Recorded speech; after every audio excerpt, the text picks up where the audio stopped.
Cool. Hi. All right, we're live. I'm gonna get straight into it, boys, because, like I said, we're a bit rushed today. I'm not even supposed to be doing this show, but let's get to it. Are we recording everywhere? Checking, done. Checking, done. We're good. All right. Thank you, Shano, for being here. We'll see if other people caught the memo. We didn't get this thumbnail up quick enough. It's a scramble today, all right? So bear with us. And yes, love your suggestion. Get zombie involved. We'll probably do some something James Bondy. Sounds kind of fun, right? Let's see if we can, do some wheelies or some donuts. I'm trying to do. But yeah, we did an Austin Powers-like shoot for a tailor that we did work for before. Maybe we'll take this one a little more seriously because it is BMW. Let's see. Elon Musk says, since we were talking about music, check out Lonely Road by MGK and Jelly Roll if you haven't heard it yet. I just saw Machine Gun Kelly in a movie the other day. What was it? Oh, yeah, it was in Jackpot, that new movie on Amazon Prime with John Cena and Aquafina. Pretty bad movie in general, but interesting to see him flex some of his comedic acting chops because I do think people are mostly laughing at him. Anyways, I'll check it out, though. If it's a good song, it's a good song, man. What are you going to do? All right. Let's get to it. I'm going to roll right into it, guys. Got some interesting stories from around the world. Curious to hear your thoughts on them. So into the show we go. Clap, clap. There you go, Vishai. All right. Welcome to the Thaiger's Worldwide Wednesdays, your midweek destination for staying informed on the latest global news. From the hottest political debates and thrilling sports events to cutting-edge tech trends and the latest in entertainment and culture, we've got it all covered. Join us as we dive into the stories shaping our world, bringing you insights and updates that matter right here at the Thaiger. All right, we're going to get straight into it with our first story, which is about Mongolia, and it's facing maybe some legal risks for not arresting one Vladimir Putin during his state visit. Russian President Vladimir Putin's visit to Mongolia stirred controversy as Mongolia, a member of the International Criminal Court, did not arrest Putin despite an ICC arrest warrant for alleged war crimes. Mongolia's failure to act could lead to legal consequences under ICC rules. Putin's trip is seen as a test of the ICC's authority, with Russia confident Mongolia would not comply. Ukraine and the European Union criticized Mongolia's inaction, warning that it undermines international law. Human rights organizations echoed the call for Mongolia to honor its ICC obligations. I think we all had a feeling that this might play out this way. I don't think that Putin would make the trip if he had any inclination that an arrest was coming for him. At the same time, what is the point of joining these international organizations and being members of them if you're not going to, stand by what they are supposed to be an authority on? So I'm not entirely sure that Mongolia has a massive border with them. The relationship is a strong one historically, so it does make sense that they would eschew their responsibilities to the ICC in favor of maintaining their relationship with Russia. However, what does the future of Russia hold? It's still a little unclear, especially as Ukraine is now in Russia. That conflict is certainly not going the way that the Russians had hoped, I would imagine. Other interesting news about that, Taiwan's president has issued a challenge to China.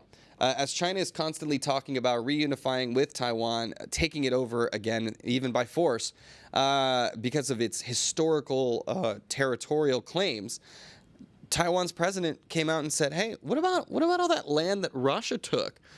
Why don't you go and take some of that land that Russia took from China if you're all about your historical claims? Food for thought for China. So Russia is in a precarious situation right now. Flexing its muscles this way diplomatically is an interesting move, and at the same time, there's a careful balance of power between China and Russia. There is certainly a soft economic takeover by China of many Russian industries. we'll see. We'll see if any of that escalates to something else. But for the meantime, excuse me, the ICC doesn't have the teeth to be able to enforce its rulings. All right, I sing in my car. Ayo, Mr. Worldwide News Guy. That's me trying to do this on Wednesdays. Keep you guys posted on things outside of the ASEAN region. Elliot says, the Conan Gray concert last night was more enjoyable than I thought. Nice. OCB. Glad you had fun, Elliot. Keep me posted on all that. Shano says, large border with Russia. Absolutely. So I'm sure Mongolia would not like to be the next neighbor on the chopping block in case Russia decides to increase its aggressions. At the same time, seems like they have their hands more than full with Ukraine. And not Elon Musk says, yeah, Mongolia was definitely not going to poke the bear next door. Fair point. At the same, they could have also said, hey, don't come. But, they're shaking hands, doing the photo ops. Weird weird move by Mongolia. Not typically a country we think of in the geopolitical, world stage. But this is them showing their cards a little bit. Tisk tisk. All right, moving on to our next story. Good Vishai, all good over there, my friend. Now, Elon Musk. In the news again. This guy is constantly generating some kind of news, for better or for worse. This time, it's a conflict, a clash. Brazil is clashing with Musk over Starlink and, of course, the social media network X. Tensions between Elon Musk and Brazil intensified as Brazil's telecom regulator threatened to revoke Starlink's license after it refused to block access to social network X per a court order. The court ruled X allowed harmful content, undermining democracy. Brazil's president, Lula da Silva, backed the suspension, and Judge Alexandre de Moraes froze Starlink's accounts due to unpaid fines. Musk hinted at retaliating by seizing Brazilian assets. The feud, driven by Brazil's judiciary and Musk's defense of free speech, escalated after X's office closure in Brazil and ongoing legal disputes. Musk has the authority to seize Brazilian assets. This is some serious Bond villain stuff going on right now. Of course, Starlink, an amazing service that is able to bring internet service to many parts of the world that typically don't have access to it. At the same time, this is a strange hill to die on for Musk in Brazil, which is the 6th largest user base for the social media platform of X. I don't know how this is going to play out. This all was about basically they had ordered 7 accounts that they wanted to be banned from the platform. Elon Musk refused to do that, citing the fact that, hey, we're free speech absolutionists. We let people say whatever they want to say. Although that is also not entirely true. If you have accounts that are, say, for example, there was one account that was tracking Elon Musk's private jet on Twitter for the longest time that he shut down, even though that was public information. So there's definitely appears to be some hypocrisy in his enforcement of his whole, free speech demeanor. Now, not Elon Musk, I'm curious about your thoughts. And he does say Brazil can't block Starlink, though. That's kind of the whole point of Starlink. What they can do is seize assets, right? So that is something that the Brazilian authorities do have the ability to do, shutting down their office in the country as well. So it seems like lines are being drawn in the sand, and they are constantly being crossed on both sides. I don't know. Does Elon Musk have the guts, the chutzpah, to take on an entire nation as Brazil? Does seem like he's making that stand. Curious stuff. Now, by the way, Vishai, I've got a not now. Can you push my not now on the thing? Not Elon Musk hates that judge. I do think it's a weird hill to die on, but at the same time, when you're it's good. When you're trying to enforce your own laws, if there's some problems and you're asking for help and support from the social media platform, they are refusing. That's interesting, especially because other social media platforms like Facebook and TikTok have been very beholden to the governments that are sort of yanking their leash.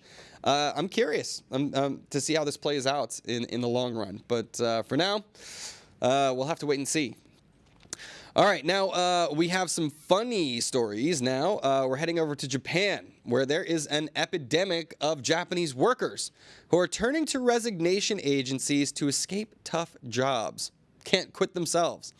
In Japan's rigid work culture, quitting a job can be seen as disrespectful, making it difficult for many workers to resign. This has led to the rise in resignation agencies like Mamuri, which helps employees leave stressful jobs without direct confrontation. No eye contact. For a fee, these agencies handle resignation processes and negotiations. Japan's overwork culture has long caused health issues, and the trend of younger workers seeking job changes has fueled the demand for such services. Despite calls for direct communication with employers, resignation agencies continue to thrive in Japan's evolving work environment.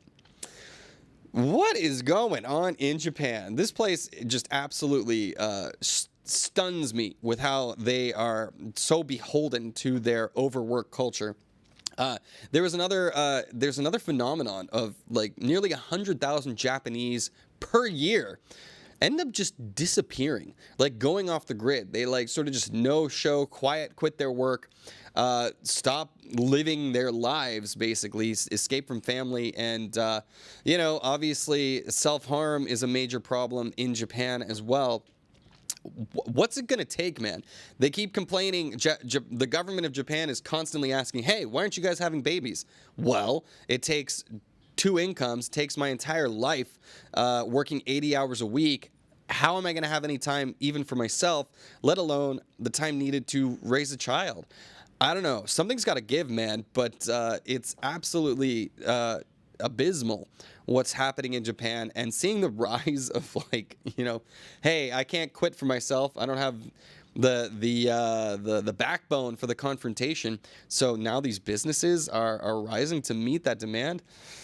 Yeah, it's all kind of yucky to me. But let me know, what are your thoughts in this conversation? I don't mind the concept of the lack of confrontation, but what I do mind is the fact that so many people feel the need to turn to it in order to escape these terrible work environments. Ugh. Shano is asking, do they help Australians? Yeah, I think many Western people wouldn't mind having those services on offer as well. Not Elon Musk also says Korea is also having a birth crisis. It's a big problem in East Asia. China as well, their one-child policy, which was in effect for so long, now it's not in effect. People can have as many babies as they want, but the culture already shifted in that direction. And that work pressure exists over there too. And the big problem with these countries, now of course in the West, birth rates are also in decline. This is a normal thing as economies develop and people have more wealth and are able to travel more and experience more out of life. That's something a lot of people opt to do. But at the same time, the West has immigration, right? So there is a labor force coming in from the rest of the world in order to sort of buoy the economy and the labor force. That doesn't happen in the Far East. So they're turning to things like technology, robotics. In Japan, it's the vending machines that are everywhere. One vending machine for every 19 people or something like that. Pretty crazy stuff. QZTube says, perfect job for Aussies. They will tell you what to do with your job without a second thought. Stick it up where the sun don't shine, right? Does make sense there. All right, a couple more stories for you. Luda. Where's my boy? Ludacris. He's in the news as he took a sip of some glacier water in Alaska, which caused maybe an unnecessary online panic. Rapper Ludacris caused a stir online after drinking untreated water from Alaska's Nick Glacier, sparking concerns about contamination. Some warned that he might contract Giardia, a waterborne parasite. However, glaciologist Martin Truffer from the University of Alaska assured that the glacier water Ludacris drank was safe, calling the concerns themselves ludicrous. Glacial meltwater, he said, is among the cleanest sources. While Alaska's Department of Environmental Conservation advises against drinking untreated surface water, Truffer emphasized that glacier melt streams are generally safe to drink. Climate change, however, is rapidly shrinking Alaska's glaciers. Any waterboard fans in here? I'm a big Adam Sandler fan. Waterboy, H2O. It's some high quality H2O. That's what I learned. Hey, it's Alaskan glacier water. It's always cold. If I had the opportunity, like Ludacris did, to sip from a crystal clear glacial spring, I'm sure I would do the same thing as well. Parasites be damned. That doesn't sound good. Don't take my advice, but apparently it's among the cleanest waters, according to experts. So what would you do? Would you take the risk in drinking that water for the opportunity of a lifetime for some high-quality H2O? Or would you play it safe and maybe try to dodge the old the parasite risk? Now I'm rethinking my own decision. Curious. Let's see. One of his best movies. What are we talking about? Oh, yeah, Waterboy. Thank you, QZ2. Love it. Someone 10 minutes before maybe turned... Hey, it was crystal clear, okay? There was no yellow tinge singing in my car. Disgusting. Corblimey says, experts, quote unquote. I don't know. This is what I say. I always say this to people. The do your own research crowd, of course, you need to do your own research for decisions that directly affect you. At the same time, can you become an expert on everything? Sometimes it is better to defer to people who have dedicated their lives to studying this stuff. I don't know. The whole story is ludicrous, I say. Tee-hee. All right, Vishai, don't worry. We're almost done. We've got one last story for you guys before I have to move on. Sometimes pee is clear, says Think of My Car. Thank you for that. Oh, then it should be fine, right? It's sterile. I learned that from Bear Grylls. You can do it. You can drink that if it's come out within, the past 10 minutes, like you said. Moving on, our last story. I got some video game news for you guys. Not sure how many gamers we have in the house, but I am one. So this story interested me because it was basically the biggest snafu in gaming history. Sony pulls Concord offline after poor reception and extremely low player numbers. So Sony has pulled its online shooter Concord from sale just 2 weeks after its release due to low player engagement. Launched on August 23rd for PlayStation 5 and PC, Concord struggled to attract players with a peak of only 660 concurrent users on Steam. Game director Ryan Ellis of Firewalk Studios announced that players would receive full refunds and that the game would be taken offline starting September 6th. That's Friday. Get your game in now if you are playing. Now, the team is rethinking its approach, though. The hero shooter received mixed reviews, and its lack of innovation was cited as a key issue. This game cost $200 million to produce. That's more than most Marvel movies even. And the way I see it, this is the kind of flub, snafu, where you should see some corporate heads roll for making such a wildly ineffective product. I don't know. I'm not entirely sure what's going to happen to these heads of studio, but this is by far the largest mess up in gaming history in terms of the amount of money that was spent on this, and now seeing they will make literally none of it back. $200 million, that's for the development and not including the marketing budget as well. Yikes. Totally the largest waste of money in Sony's gaming history, that's for sure. But what will be the results? How will the studios readjust their approach? I would imagine some people in the C-suite are going to, let's see. I'd like to say heads will roll, but I'm imagining golden parachutes instead. At the end of the day, though, consumers are going to be hurting, and now it's a lot less money for Sony to play with to make actually quality products that people want to play. But did anybody try Concord? Why am I asking? Of course you didn't. If you did, this might not be the story of the day. But yeah, what are your thoughts? What are some successful games, and what do you think actually works when it comes to creating new games in the industry? Because a hero shooter, that's well-trod territory already, with games like Apex Legends still in the top 10 of player base more than 5 years after its release. So yeah, I don't know. We need some originality in the scene, and it seems like this was not the case for Concord.